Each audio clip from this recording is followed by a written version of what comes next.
because today we've got something special in store for you. The grandest spectacle, the greatest show of all, Johnny Bang Bang Show.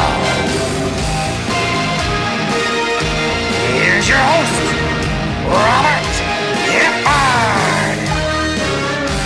It's me, that's right, I am the one and only, ladies and gentlemen, Robert Gifford is the name, Johnny Bang Bang Show is the game, and we have a WWE recap for the Extreme Rules show that just took place. What the hell did you guys think? What did you think of the show? What did you think of Finn Balor, the Demon versus Roman Reigns? What did you think about Alexa Bliss, Charlotte Flair, and Bianca Belair, and Becky Lynch, and the returning The Boss, Sasha Banks? Quite the show. I thought they put on a pretty good card here tonight. A lot of championships, a lot of good tag team action to start it off the show early. What do we think? What did everybody take away from that show there? I got to tell you, my initial thoughts on the main event tonight, because I know that's where we should probably start. My initial thoughts on the main event were damn good match, damn good storytelling. I thought they did the Demon Finn Balor really a good job. Gave him an opportunity to get over without necessarily going over. No. Anybody that's going to tell you right now Roman Reigns should lose that belt is just dead wrong. Now, the problem is that whenever you do something like this, whenever you have a Finn Balor, the Demon, right, and he's undefeated, and you put him up against a Roman Reigns, who's the head of the company right now, he's the face of the whole damn place. When you have that happening, something's got to give. And either you're going to have a no DQ, which that's going to be hard to do because you have Crown Jewel coming up already here in the next month. And that's going to be between Brock Lesnar and Roman Reigns. So something's got to give, right? They've already touted that match to be for the championship. So things can fly and things can change on a dime all the time in the WWE and in the world of professional wrestling. But here's the interesting thing. You can't let Finn Balor, the Demon, win, right? Because then it really takes away from that match at Crown Jewel, unless you found a creative way to do it. Maybe Brock Lesnar came out. Maybe Brock Lesnar was to, I don't know, he was to interrupt the match, cause Roman Reigns the belt, and Finn Balor gets over that way. Okay. That would have been an interesting way. Now you got the head of the table trying to find his way back to that title before he fights The Rock at WrestleMania, which in my personal opinion, I want to see the head of the table, but I definitely don't want to see it for the championship. Because if it's for the championship, I don't want to see another Rock run as champion. Don't want to see that. Don't need it. That storyline doesn't need that. So maybe you could convince me that at some point the title needs to come off of Roman Reigns. I don't think Brock Lesnar and Roman Reigns need to fight for it, but they're already going down that road. So let's kind of bring it back. Let's bring it back here to what happened tonight. Finn Balor and Roman Reigns. They fought Extreme Rules. Really good story. I thought it started off really well. You kind of had the kendo stick there early on. I love what they did with Finn Balor and him bringing out the 4 and the kind of manufactured kendo sticks. And I just wish they would have done more with it. He hit him like 2 or 3 times, and then that was like the end of the of using that. I just didn't think they did enough for the time and for that spot. I thought it could have used beat the hell out of him, put some pound on him. You know what I mean? I just didn't understand. Hit him a couple times, and then that was really the end of that weapon. But as the story kind of evolved and went on, quick recap if you guys are just catching on. Roman Reigns did end up winning the match tonight because of a interesting finish. And this is where I kind of bring you guys into the fray because I'm not 100% sure what you guys thought of the finish, but let's dive into it if we can. Finn Balor was laying on the outside. All of a sudden, we thought things were going to go status quo, and then his music hits. And he kind of rejuvenates and his heartbeat's going. And all of a sudden you see him kind of explode with this energy. So much so that I thought for a slight second, I was like, maybe my prediction here will be wrong. Maybe Finn Balor is going to go over. He is going to win this championship. And they're going to find a way to tell a pretty clever story. Demon is undefeated. He's going to stay undefeated. He gets to the top rope after putting Roman Reigns through a table, sliding him in the ring, climbs up to the top rope. His music's still going. The lights are still going. And then all of a sudden, bam, top rope just gives out. And they are chalking this one up to probably, and I'm sure it will be, a manufacturing assembly issue of some sort where the top rope just kind of gave out. Here's a couple issues. We'll just dive into the issues real quick because, well, let's finish the recap. All of a sudden, Finn Balor falls, hurts his leg. Roman Reigns does his thing, and then 1, 2, 3, the match is over, and Roman Reigns escapes. And that's how it should have been. Roman Reigns should have ended this match with the belt in his hand. Now, for as far as the finish goes, I'm all for a clever finish. This one, here's where your issues are going to come in. Here's where people are going to start griping. Number one, the rope breaks, but I don't believe there was enough setup throughout the match. There should have been some type of weakening of the top rope. There should have been something. They were playing around with it. Maybe they were trying to uncork the rope and they just never fully got there. Something. And maybe I missed something. Very well could have missed something. But my understanding is that none of that took place. So since you didn't build it up well enough, and that should have been a repeat thing. Oh, he's trying to take the turnbuckle off. He's going to use it, but he didn't. He couldn't do it. Something that happens other than it just giving out. I mean, what does he weigh? A freaking 100 pounds soaking wet?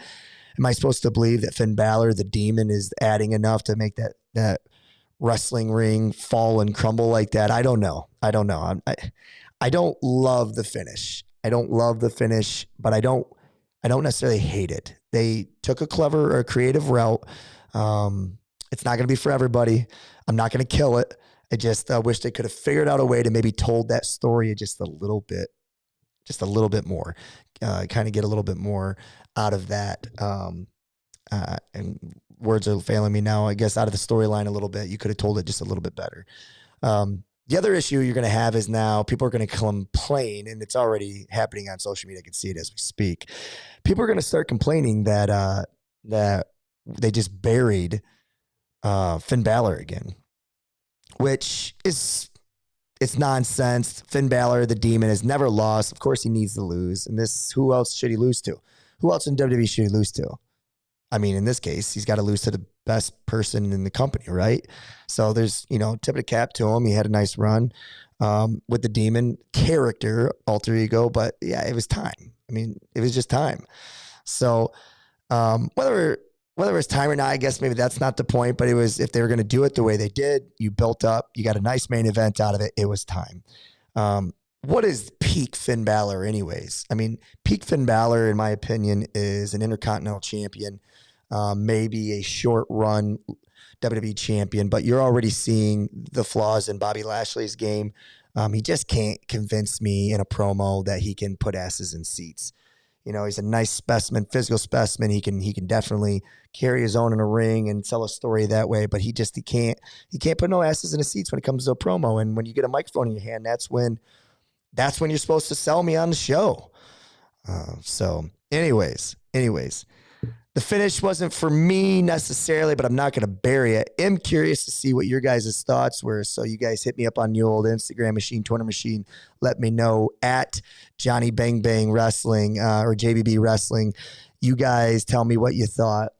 Other things that took place tonight on the show was you had Becky Lynch and the EST Bianca Belair. They went head to head, and I thought that was the co-main. I thought they did a really good job of telling a story in that match.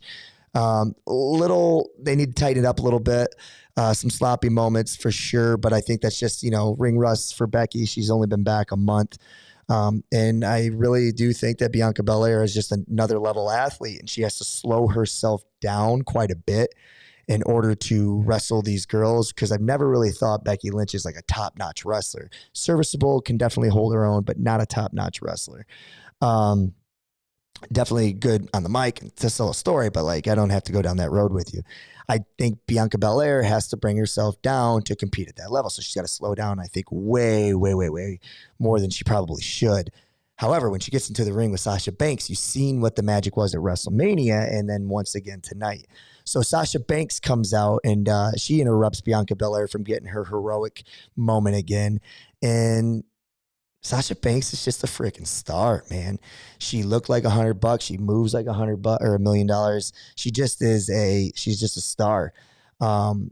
she came out, she went after Bianca Belair right away and then finally worked her way over to Becky Lynch, which I'm sure they're setting up for some type of triple threat match pending how things play out in the draft. You know, the draft is always kind of the wild card in this. We never really know how things are going to play out or if they're even going to stick to that storyline because you might have one night only of maybe Friday Night SmackDown. You're going to have a triple threat match where they fight each other one more time, but then they go on their way. That'd be a nice little promo, I think, a nice little marketing event for that SmackDown that night if the draft wasn't already doing it for you. But, you know, the last couple things I want to touch on as far as Extreme Rules goes and matches, as far as recaps go, was Bianca or Alexa Bliss having her kind of a meltdown in the middle of the ring because Charlotte Flair ends up beating her and then starts destroying Lily piece by piece, tearing all the stuffing out, you know, and I don't know what this means for Alexa Bliss's character, if we're going to see her kind of come back or kind of manifest her way into an old thing or maybe something new, or if it's just going to be her rebuilding it and we kind of move on as it is. I don't know. And maybe they don't even know. Maybe they're making this up as we go. WWE has been known to do that. But it was definitely, I thought, a really good match. I thought all the matches tonight were really, really well done. I thought the Bloodline, the Usos, you know, fighting Street Profits, they always do a hell of a job. And then you had the, you know, Omos and AJ Styles and Bobby Lashley versus the New Day. They always do a good job. So I just think there was a lot of things there on the card tonight that did a damn good job. United States Championship was on the line as well. And so it was a good card. Good card. It's a B show for them. And I thought they kept our interest all the way through it and all the way up until a very interesting finale. So I don't know what you do with it.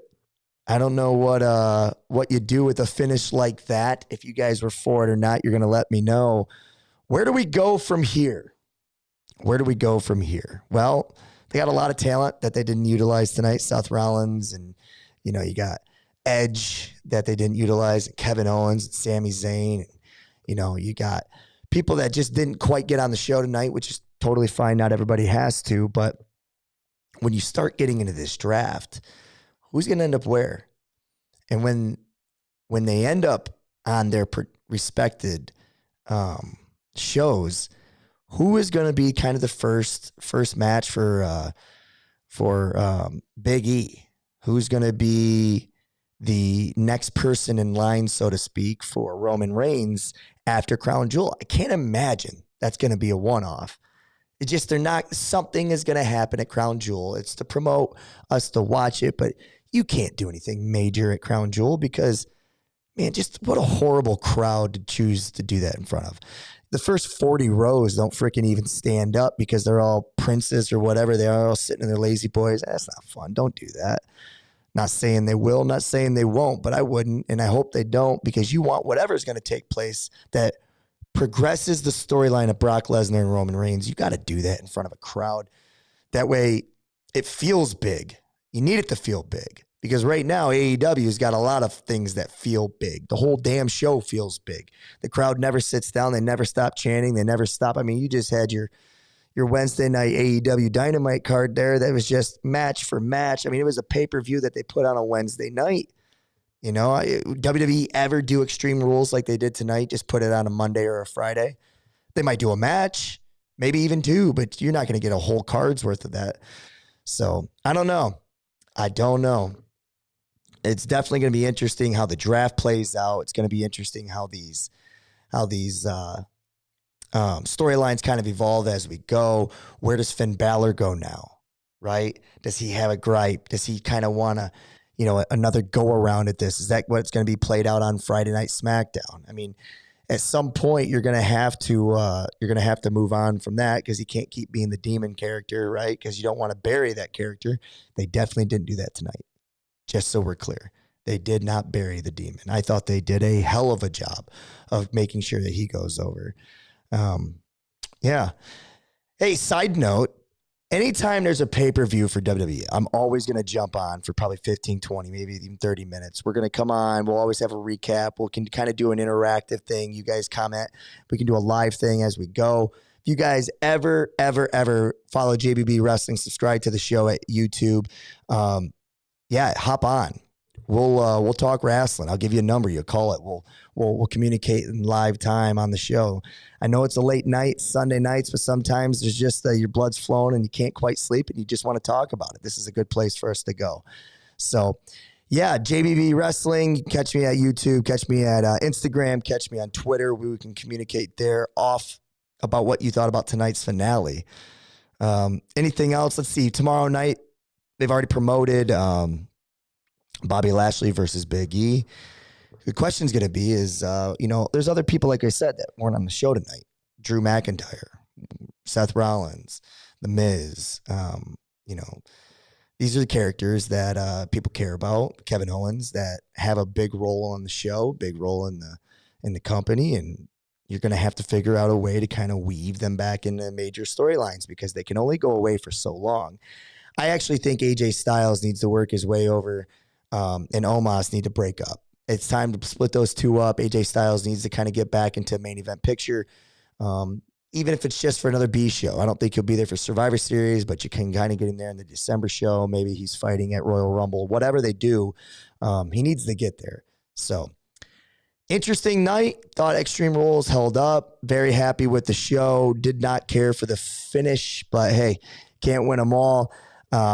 Can't wait to see what the response is going to be tomorrow by the Busted Open Boys and what AEW's got to say about it with their response. But I'm going long, 17 minutes here. As always, catch us on, weeknights. I'm going to drop about 2 episodes. We'll go to about 4 episodes a month, maybe for now, just to kind of until we can get a base. And then every pay-per-view, every WWE pay-per-view, we will jump on here and we'll do a live thing. So look for me on Thursday nights, and we'll talk to you guys on down the road. See you guys.